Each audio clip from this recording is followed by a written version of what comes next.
The bakery doors slid open with a soft chime, and the warm scent of fresh cream, chocolate glaze, and warm sponge cake floated into the air. It was the kind of smell that usually made people smile, but the little girl who stepped inside wasn't smiling at all. Her clothes were a bit worn, her shoes slightly dusty, and in her tiny hand, she clutched a crumpled $5 bill like it was the most precious thing in the world. She stood still for a moment, looking around the bakery with big, hopeful eyes.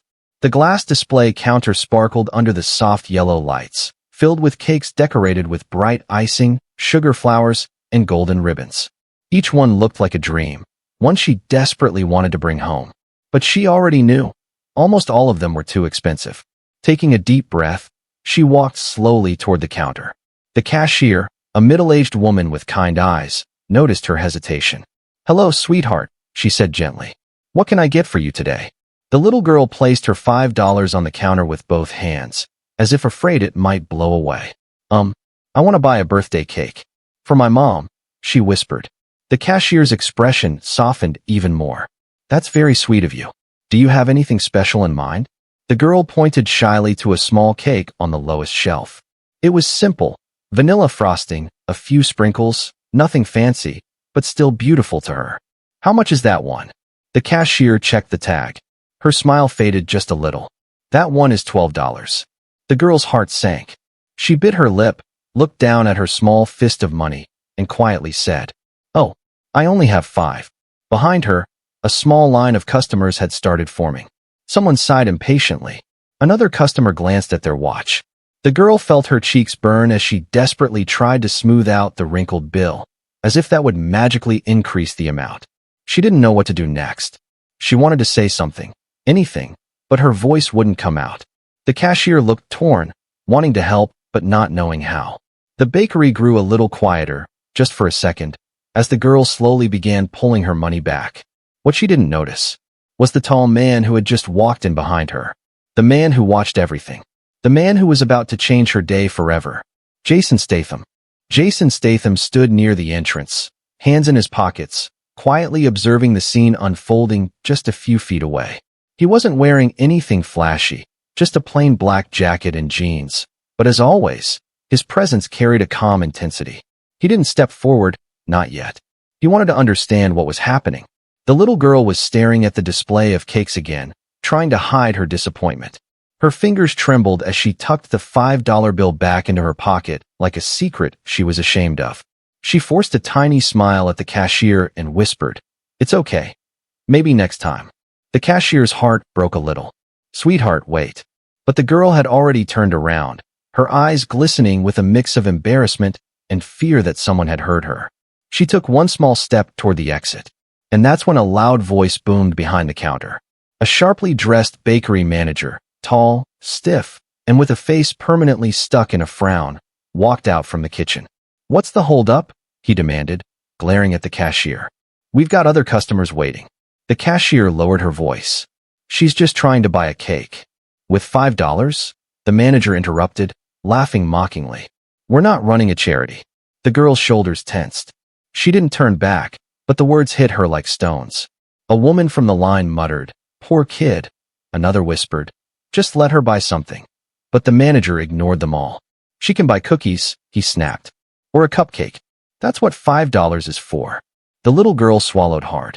"It's my mom's birthday," she whispered without turning around. "I promised her I'd bring a cake." Jason felt something tighten in his chest. It wasn't anger, not yet, but a deep, heavy disappointment. He had seen versions of this before. People with power or authority or simply loud voices, thinking they had the right to crush someone else's hope. The manager stepped closer to the girl. "Well, promises aren't free," he said sharply. "If you can't afford it, you shouldn't be wasting people's time." Jason's jaw tightened. The girl finally turned around. Her eyes were shiny, but she wasn't crying. "Not yet. I can wash the dishes," she said softly. "I can help in the back. I can clean. I'll do anything.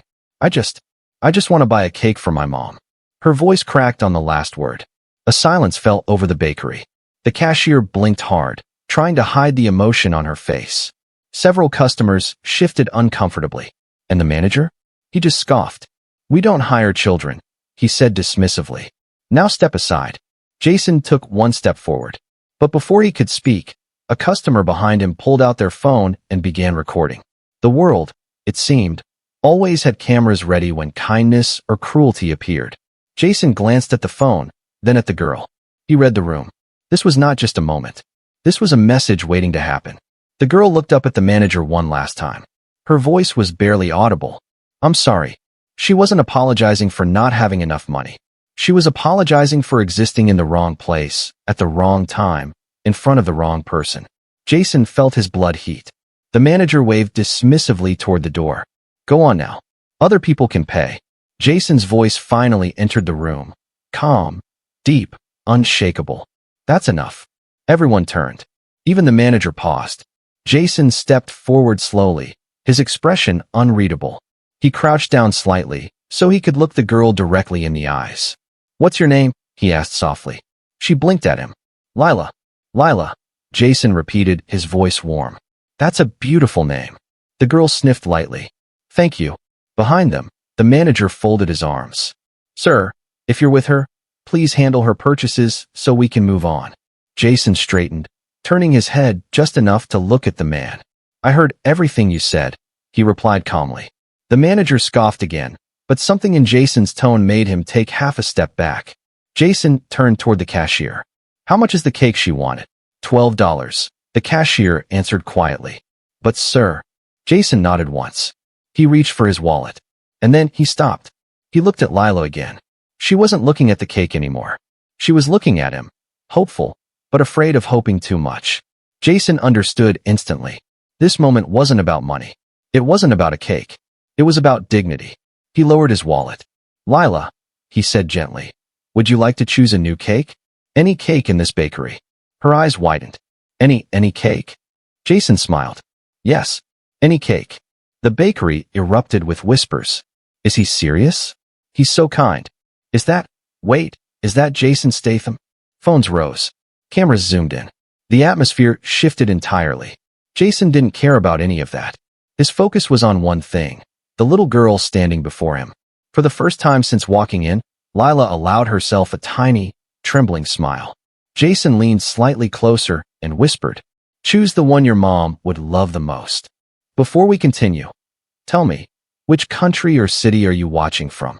Lila stood frozen, staring at Jason as if he had just spoken magic into the air.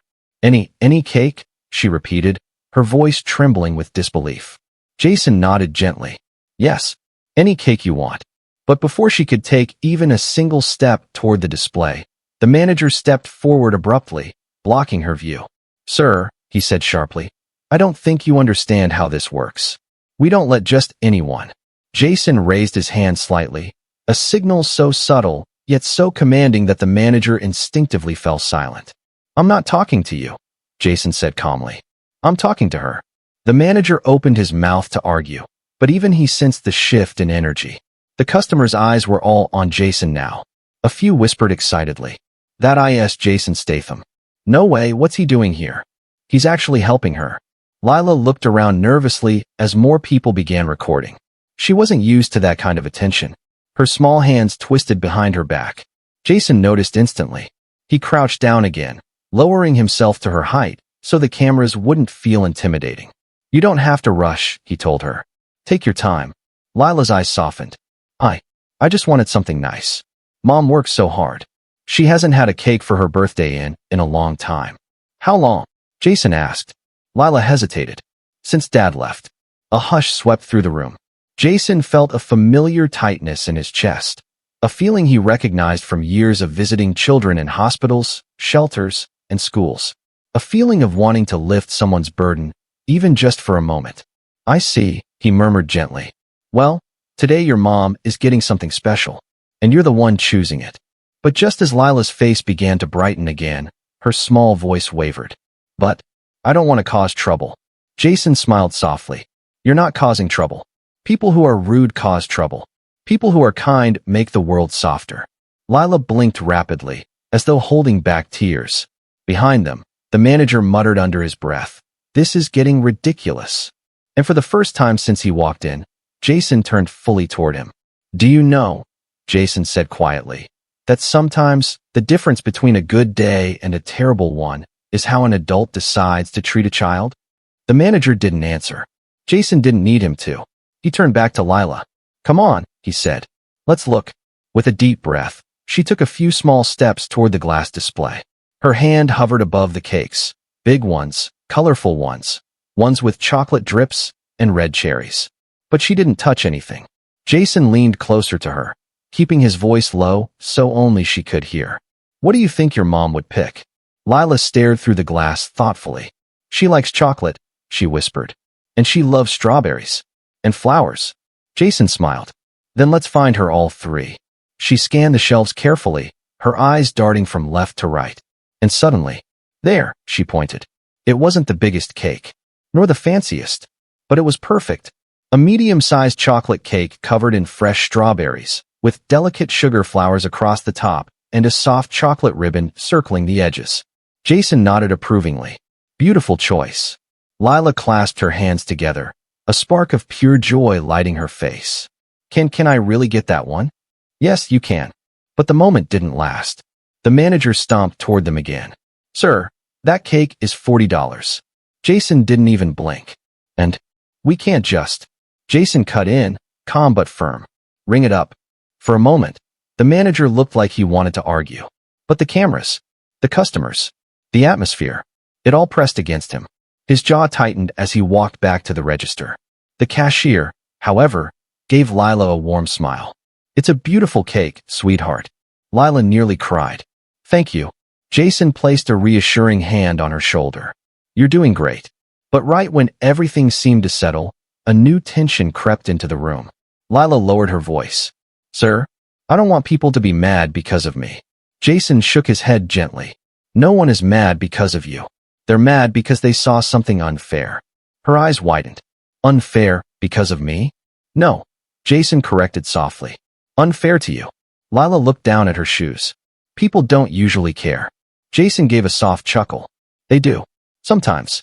And today, they definitely do. He looked up at the customers. Someone called out. You're a good man, Jason. Another added. Bless you both. A woman wiped a tear, whispering. That girl deserves happiness. And in that moment, Lila finally realized. People weren't laughing at her. They were rooting for her. A small, trembling smile appeared on her face. I've never picked a cake this nice, she whispered. Jason nodded proudly. And your mom is going to love it. As they moved toward the register together, Jason lowered his voice again, this time for the viewers watching. Have you ever tried to help someone who couldn't afford something? Tell me your story in the comments. I'd love to hear it. The cashier carefully lifted the chocolate, strawberry cake from the display, placing it on the counter as though it were something precious. Lila watched with wide, shining eyes, as if she still couldn't believe any of this was real.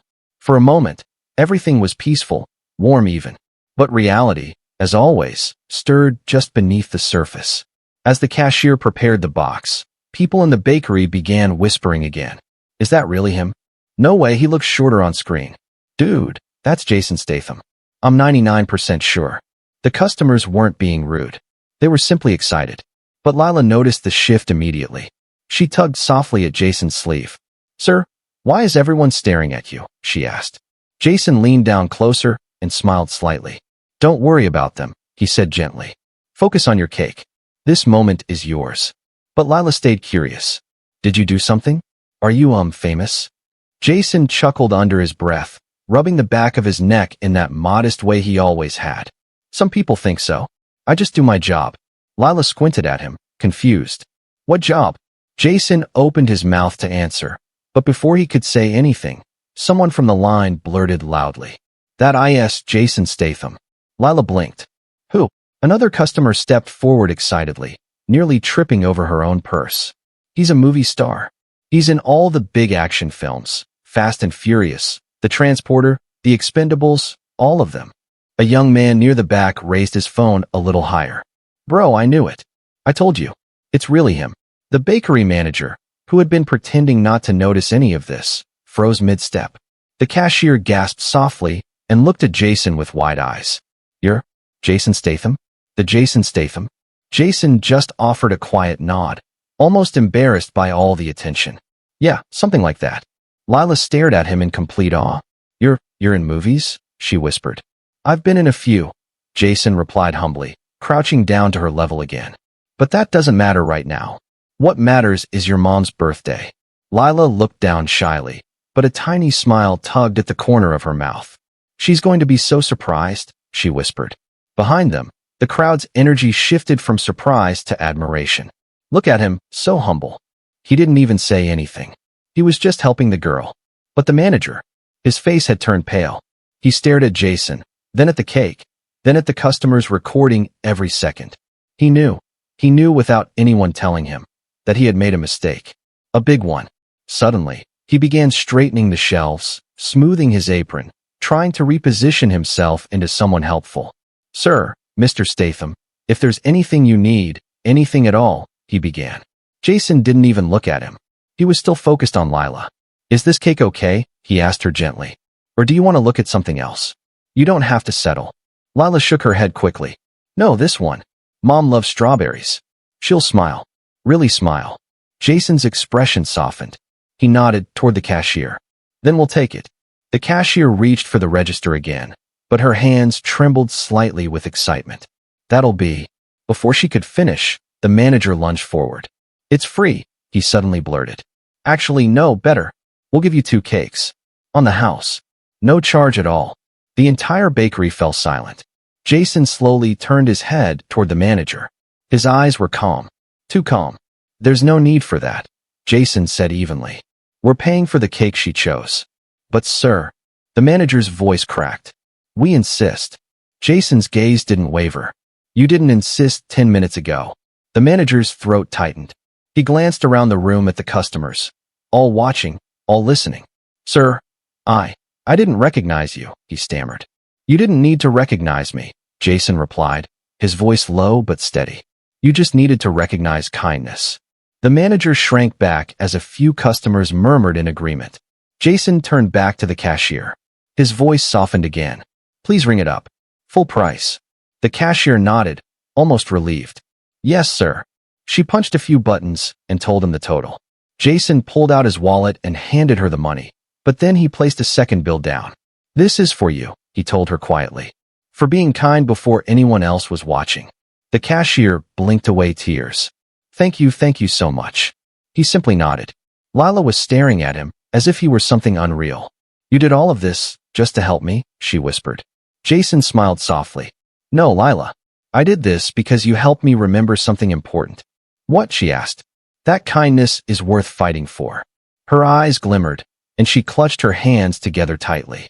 The customers watched with warm smiles. Some wiped tears, some whispered blessings. And somewhere in that gentle, emotional moment, the manager quietly retreated into the back, the weight of his behavior settling heavily on his shoulders. But the story? It was far from over. Because outside the bakery windows, a small crowd had already begun gathering, curious about the scene inside and the man at the center of it. Jason glanced toward the door. He knew what was coming next. But Lila, she had no idea her simple wish for a cake was about to turn into something much larger. The bakery felt warmer now, almost glowing, with Lila holding her boxed cake close to her chest, the cashier smiling, and the customers whispering excitedly. For a moment, everything seemed peaceful, but peace never lasts long when pride is wounded. The bakery manager re-emerged from the back room, his face tight with embarrassment. He had hoped the moment would fade, that the customers would stop recording, that Jason would quietly leave. But the opposite was happening. More people were gathering outside, curious about the commotion. Jason noticed the tension in the manager's stance. While the crowd saw a celebrity helping a child, the manager saw his reputation slipping away. Instead of accepting responsibility, he convinced himself the situation wasn't his fault. And that was when trouble returned. Mr. Statham, the manager said stiffly, stepping closer. I think it's time you stop creating a scene. The entire bakery went silent. Jason turned slowly, his calm and controlled demeanor never changing. A scene, he repeated quietly. Yes, the manager snapped, his confidence rising as fear turned into irritation. People are gathering outside. Cameras are everywhere. This is a bakery, not a movie set. Jason didn't respond immediately. He studied the man's face, the defensiveness, the anger, the unwillingness to admit he'd done anything wrong. Lila instinctively stepped back behind Jason's leg, gripping her cake a little tighter. "I wasn't creating a scene," Jason replied softly. "I was helping a child. Something you could have done." The manager's cheeks reddened. "You're twisting things. That girl was slowing the line. She didn't have enough money. I was just keeping the business running." Jason tilted his head slightly. By humiliating her, the manager's lips twitched. "She shouldn't expect special treatment." Jason's voice lowered, becoming sharper, but still calm. "She wasn't asking for special treatment. She was asking for kindness." The customers nodded. Someone murmured, "Exactly." Another whispered, "Tell him, Jason." The manager's eyes darted toward the cameras. That was the problem. Not the humiliation, not the cruelty, not the dismissive way he had spoken to a child. His fear was only about how he looked now. He hissed quietly, "You're blowing this out of proportion." Jason stepped closer, not aggressively, but with a presence so strong the manager instinctively took a step back. "Do you have children?" Jason asked. The manager blinked. "What does that have to do with?" "Do you?" Jason repeated. The man hesitated, then muttered, "Yes." Jason nodded slowly. "Then imagine your child standing here, holding her last $5, wanting to make your birthday special, and you watch someone talk to her the way you talk to Lila." The manager stiffened, swallowing hard. Jason continued, voice steady but filled with weight. "You wouldn't call it good business. You'd call it cruel." The bakery remained dead silent. Lila peeked up nervously, watching the exchange. She wasn't scared anymore. She was witnessing something she had never seen before, an adult protecting her with words sharper than any weapon. Jason softened his tone just a bit. "It doesn't cost anything to be decent," he said. "You don't lose money by treating people with respect. You lose humanity when you don't." The manager's jaw clenched. "You're lecturing me in my own bakery." "I'm reminding you," Jason replied, "that every place, every home, every business should start with respect. If a child walks in with $5, you talk to her with dignity. If a mother walks in tired after work, you talk to her with kindness. That's how communities grow. That's how people trust you." A woman in line nodded firmly. "He's right." A man near the door said, "We all saw how you spoke to her. It wasn't okay." The manager's confidence crumbled. He glanced at the cashier, who looked at him with disappointment. He glanced at the customers recording him, knowing the video might already be spreading. Jason took one step back, not to retreat, but to give Lila room. "This isn't about me," he said quietly. "It's about her. You made her feel small, like she didn't deserve to be here, like her love for her mother was an inconvenience." Then Jason's voice softened, almost breaking through the manager's defensive walls.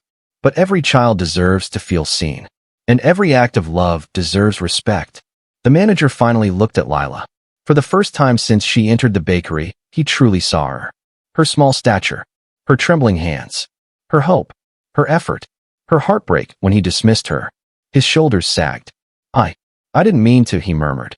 Lila blinked up at him silently. Jason didn't push further. He wasn't trying to destroy the man. He was trying to make him understand. "Just do better," Jason said gently. "That's all." A long silence followed. Finally, the manager nodded slowly, humbled. "I will." Jason gave a small nod back, then placed a reassuring hand on Lila's shoulder. "You ready?" he asked softly. Lila's eyes brightened. "Yes." They headed toward the door together. But neither of them knew. The moment they stepped outside, something unexpected, something huge, was waiting for them. The story was far from finished. The world was just beginning to watch. The bakery fell completely silent. Every person in that small shop, customers, workers, even the manager, stood frozen as the door slowly swung open again. The little girl took a single hesitant step inside, clutching the warm cake Jason had bought her just minutes earlier. Her eyes shimmered with gratitude, but something else was there too. Fear, concern, a quiet urgency that hadn't been present before. Jason immediately noticed. He crouched down to her level, his voice calm but alert. "Hey, what happened? Why'd you run out so fast?"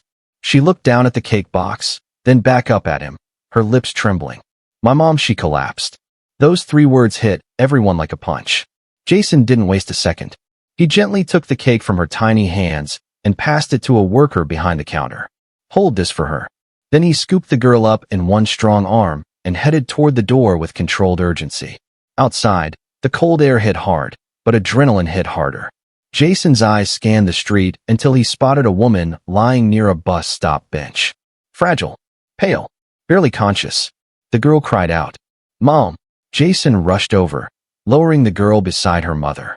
The woman struggled to open her eyes, whispering weakly, "Sweetheart, I told you not to run." The girl grabbed her mother's hand tightly. "I was getting your birthday cake. I had $5. I wanted." Her voice cracked. Jason calmly kneeled next to them, assessing the situation with sharp focus. He asked the woman softly, "Are you diabetic? Heart issues? When did you last eat?"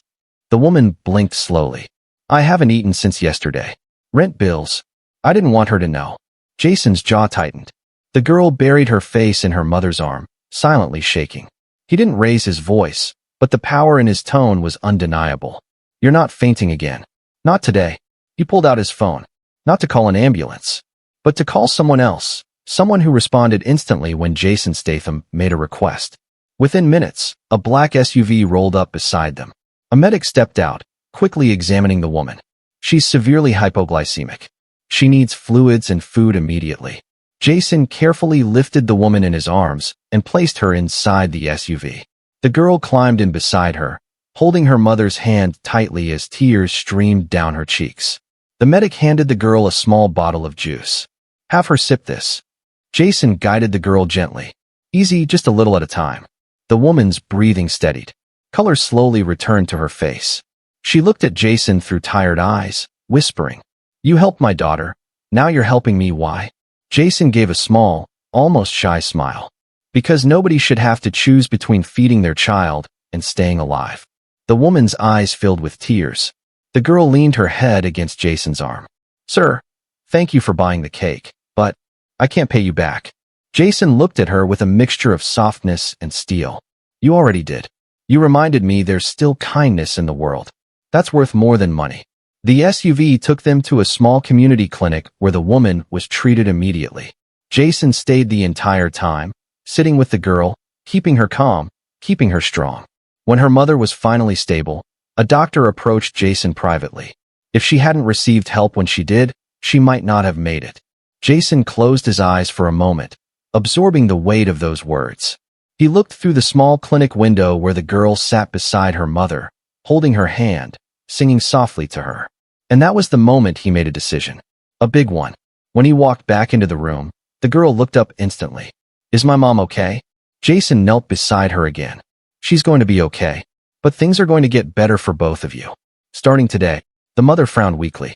"Jason, please, you've done enough." Jason shook his head gently. "Not even close." He placed a small envelope beside her bed. "This covers your rent for the next 6 months." The woman gasped, covering her mouth. The girl stared wide-eyed. 6 months. Jason nodded. "And tomorrow morning, a friend of mine from a hiring agency will visit you. She'll help you secure a stable job." The woman burst into tears. "I don't know how to repay you." Jason smiled warmly. "You don't. Just take care of your daughter. That's all." The girl threw her arms around him, hugging him with all her tiny strength. Jason hugged her back, his expression softening completely.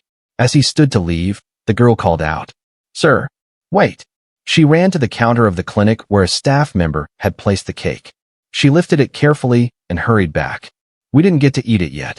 And you're part of this day now." Jason looked at her, this brave, selfless little girl, and finally accepted the cake. "Let's celebrate your mom's birthday together." They returned to the bedside, the candle glowing softly in the dim room.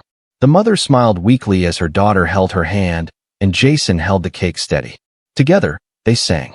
Together, they made a memory that none of them would ever forget. And as the candle flickered out, Jason quietly whispered to himself, "No one with a heart that big should ever suffer again." A powerful promise, one he fully intended to keep.